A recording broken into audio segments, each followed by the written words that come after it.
You're listening to Life of the Record, classic albums told by the people who made them.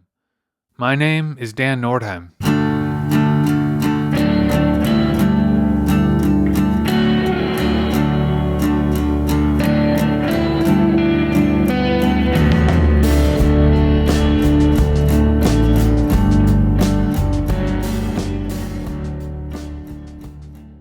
Clap Your Hands Say Yeah was formed in 2004 by Alec Ounsworth, Lee Sargent, Tyler Sargent, Sean Greenhalgh, and Robbie Guertin.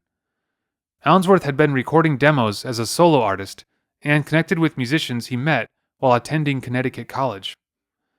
The band moved to New York while Ounsworth remained in his hometown of Philadelphia. They began playing shows around New York and recording songs for an EP that they could shop around to labels. As they continued to work on new songs, the EP evolved into a full-length album. Clap Your Hands Say Yeah, self-titled, was eventually released in 2005. In this episode, for the 20th anniversary, Alec Ounsworth reflects on how the album came together. This is the making of Clap Your Hands Say Yeah, self-titled.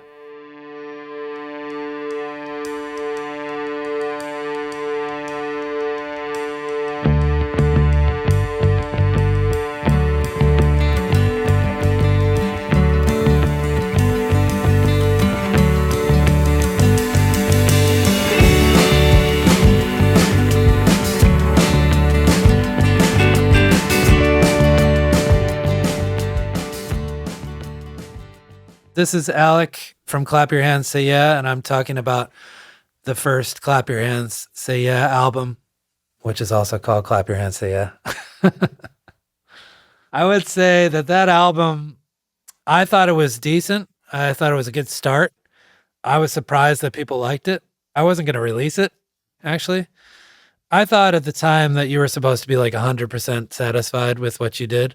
I didn't realize that you could be like 70 to 80% or whatever, which I essentially was. But also I was too close to it to have like a proper understanding of what happened. I think now I appreciate it more than I did then. But my mom was the one who said, just put it out into the world and see what happens. You've been doing all this work on it. So she's responsible for that.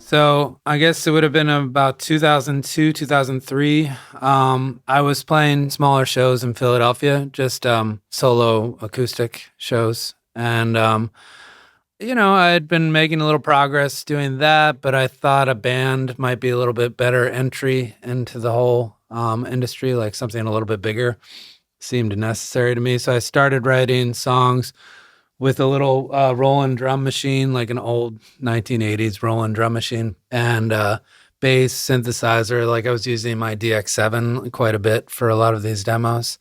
Yeah, I wrote a bunch, and I had a CD or CDs of demos that I was like passing around to friends and things like this.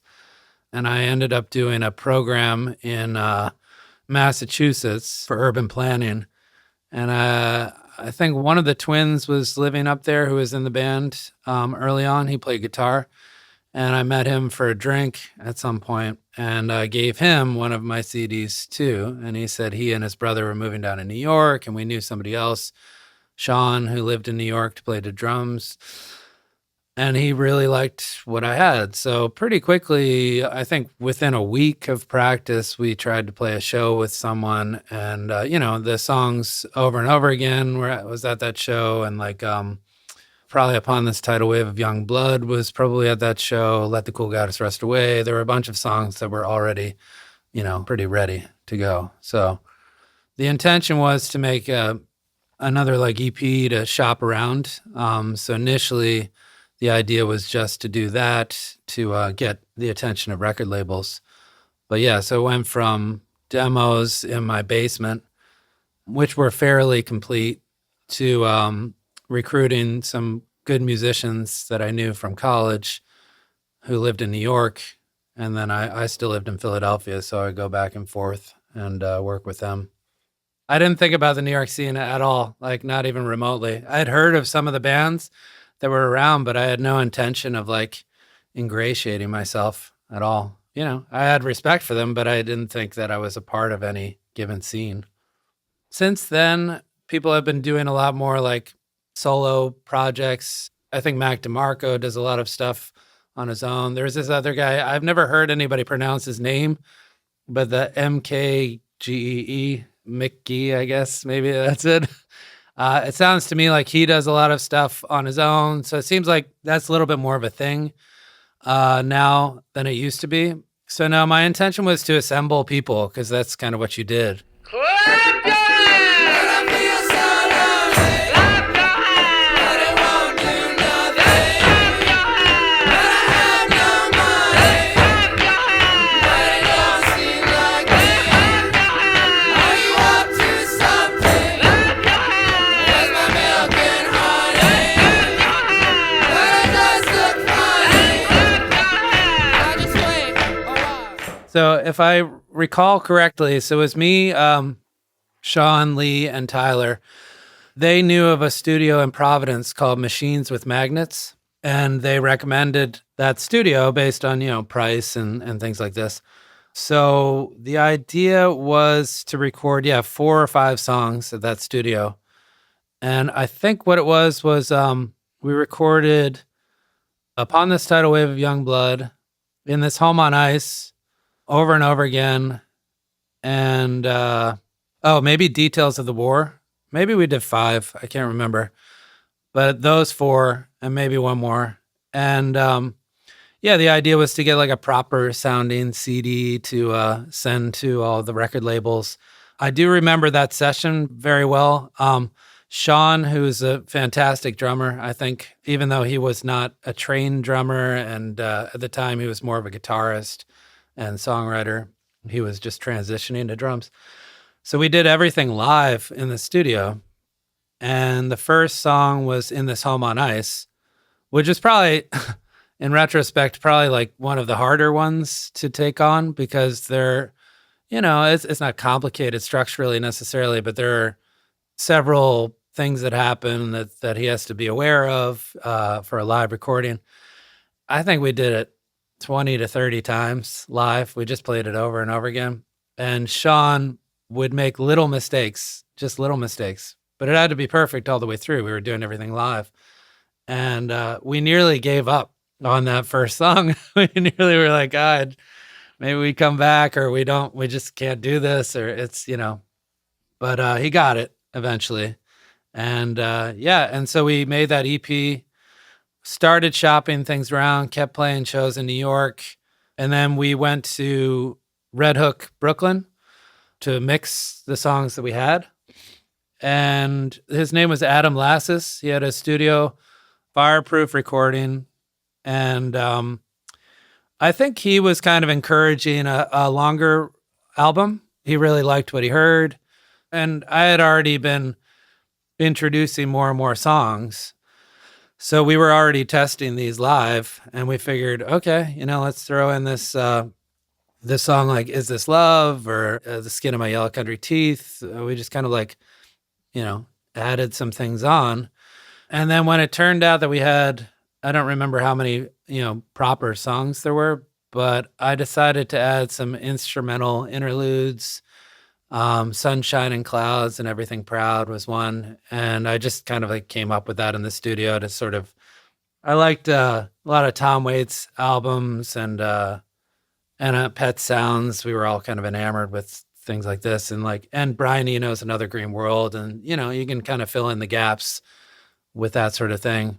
I guess just like putting little bits and pieces on, playing shows. It was probably over the course of a year because we were only able to really record when he was available. You know, we weren't like a big name project or anything like this. So he was doing other things. So I would just wait.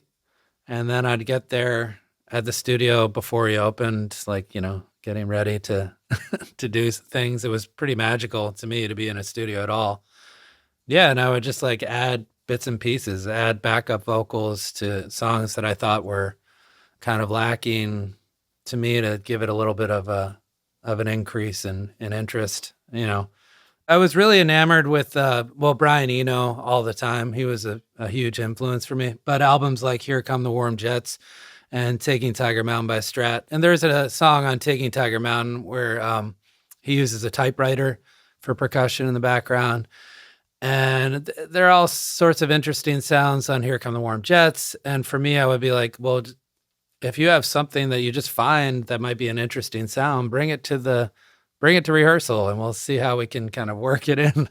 So I would try to do that here and there on that album. I think I realized the constraints of recording to a degree, and also acceptance of limitations is very important for me. Even at the time, I liked the idea of using whatever was in that studio, in that environment. I didn't like bringing my own guitars or whatever. Like, I just wanted to use what they had. So the first song, Clap Your Hands, I think that was one of the songs that I came up with at the very end. And in retrospect, this is pretty hilarious because I was like, you know what we really need? I need to bang on that door, that big wood door you have there for percussion, like clap your, like boom, boom, stuff like that, like silly little things like that. He had a big organ, so I think I was probably just tinkering on the organ. And I just kind of came up with that while I was just sitting around, like waiting for other things to happen. So it all kind of came in a rush, and probably mostly influenced by like 90s hip hop, believe it or not, like Gangstar and like Black Sheep. Like the very beginning, they have this sort of like introduction song, but also Tom Waits on the album Black Rider has something that's like Carnival Barker type of thing. And I probably just like pulled that aesthetic a little bit, just as like a little teaser, I guess. I like that on albums sometimes. As time alone stands still for some, stuff sailor up with eyeball sun. And if my castle ship should stray, it has like you no chosen face. For its tongue-tied caboose that leads this ragged lad, this finger-flipping mom and dad, for what is worth, some aimless steer. And should not confuse my foggy mirror and reveal what is not there, I shall take this unbound train and go away. This is one time, I guess the guys did sing kind of backup. There's this line where I go, as time alone stands still for some, stuffed sailor up with eyeball sun. And I try to make it sound like people are on the waves and they're in the middle of like a vast ocean. But I had all the guys around a microphone going, whoa,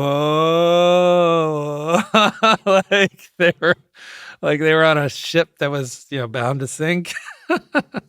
So anyway, I just had fun with that first one, And for me, the real kick, of course, is Cool Goddess comes out of that. I was very measured when it came to what songs followed what songs. So having Cool Goddess kind of rush right out of that had a better impact to me than Cool Goddess starting the album, So that was probably the initial idea was dun dun dun dun dun dun dun, But I thought, let's add this and just, all of that stuff was kind of measured. They were all kind of like carefully orchestrated.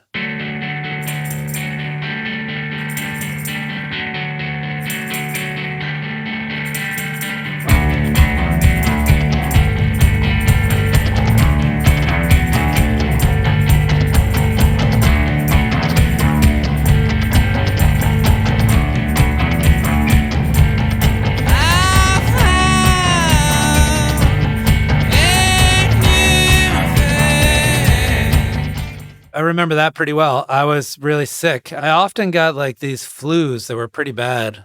And I remember I was at my mom's house and she had a piano. And I don't know if I wrote several songs at the time, but I was like in this foggy state. And I was just like, dun, dun, dun, dun, dun, And I think I wrote it right there. But I mean, honestly, it's just D to G the whole time.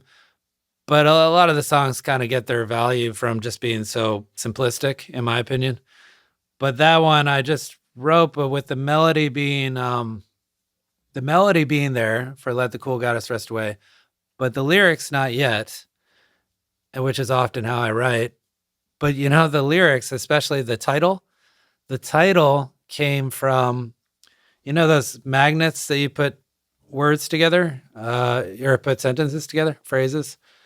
Magnetic poetry. Yeah, that's it. I think it might have been at my dad's house or my mom. I can't remember, but I was looking at these and I put all that together, having to do with an ex. And I thought, that's an interesting phrase. I'll use that. So it was from a magnet thing, If I had an iPhone then, I probably would have taken a picture, but I didn't. You're going to have to believe me. Let the cool goddess rest away. Let the cool goddess rest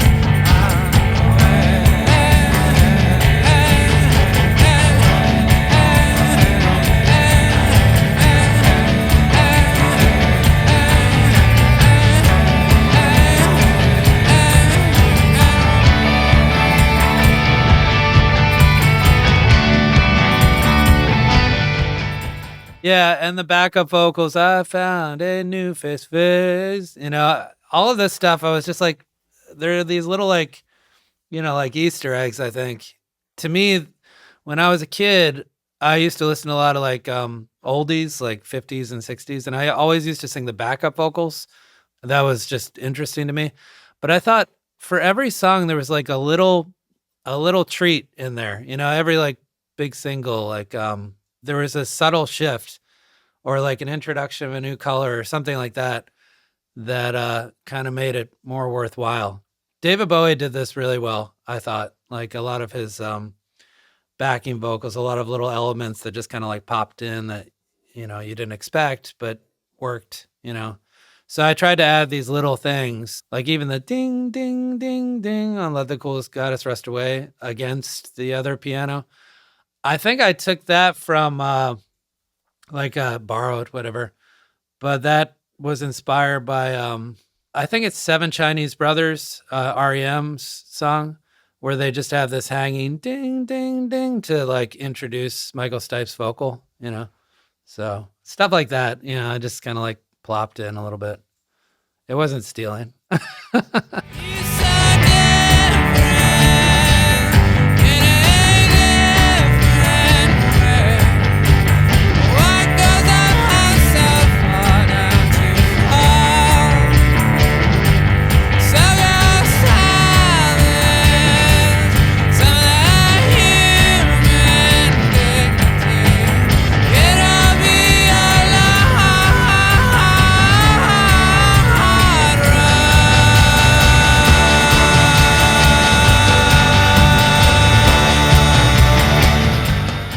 That was me trying to consider my electric guitar percussive in the way David Byrne kind of did it and that sort of thing, but even more so. Like for me, I remember this because I did it at Machines with Magnets, and I was like, just let me do this several times in the studio. I'm just gonna like kind of go crazy and just like do this kind of weird percussion. And I think I did 2 guitars, one over the other. And every so often there was a little stab, like, and then when it came to the chorus, Let the Cool Goddess Rest Away, it started kind of descending. But that was all just like this weird improvised thing. I tried to have a little manic energy on that to accompany. And another thing that I wanted to do for that was sync the drums. Like, it's a lot of toms, but the kick is present. But I wanted everything to be a little lower. Like, another inspiration, I think, was like early Rolling Stones recordings. And what I liked about that was that the drums were present, but they weren't like a featured element. And I was like, I want the tambourine above, things like this that made it a little bit like disjointed that people wouldn't expect. So I was pretty, particular about that.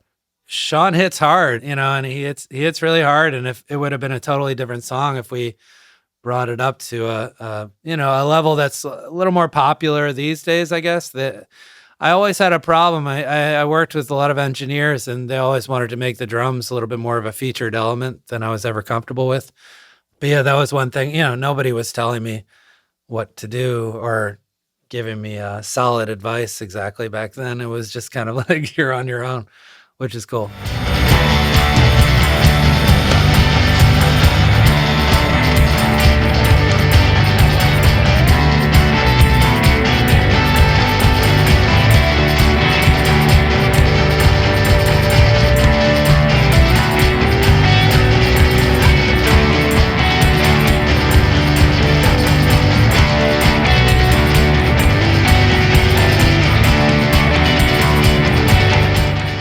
Sean was trying to essentially copy the drum machine for a lot of this. And he just, obviously is much better than a drum machine. So he added his little touches, which were great. I thought, really cool. And he also sped up like over and over again.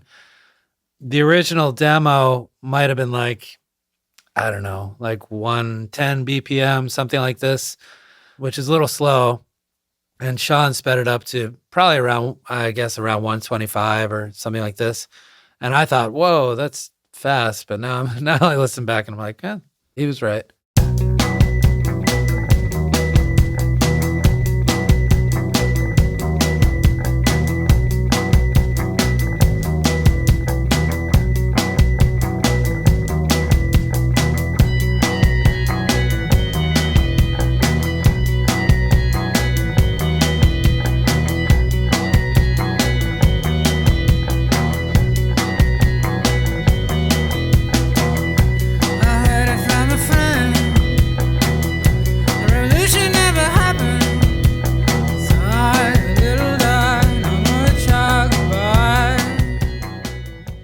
Yeah, over and over again, I wrote, that was a complete song that I brought to them. One thing that I do remember was I played that bass line, which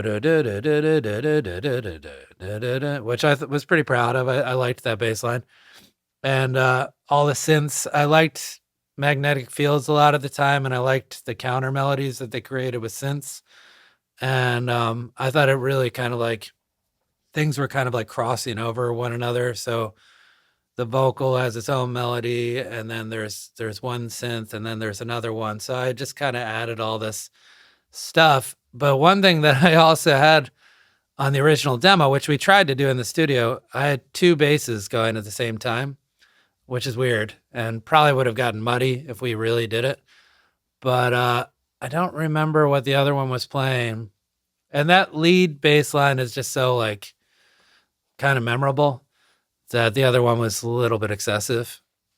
But yeah, I just remember doing this. I don't know. It might have been 2002. It was pretty early. And that was one of the songs that just, I feel like for every record, there is a song that sort of like sets the stage for what else is to be on that record. So that was a song, the first indication of where I wanted this type of project to go. For me, I had it in my head, two big heroes of mine were like Brian Eno on one side, essentially, and like Bob Dylan on another. So I wanted it to be like experimental and like touch on synthesizers, but also to have like a true songwriting feel to it. So that was the first where I felt like I joined them successfully, So over and over again, it was cool. It's a simple song, but it took me a while to get there. For me, the idea is to make the song should be able to stand up in many different ways. When I was playing these songs, I was probably playing these songs at the shows in Philadelphia on acoustic guitar, like by myself. And I had to make them work there, and to be able to present them in band form was just kind of like icing on the cake, a little bit. There was a one sweater you mentioned in the letter. Imply the other guy and scandalize the line.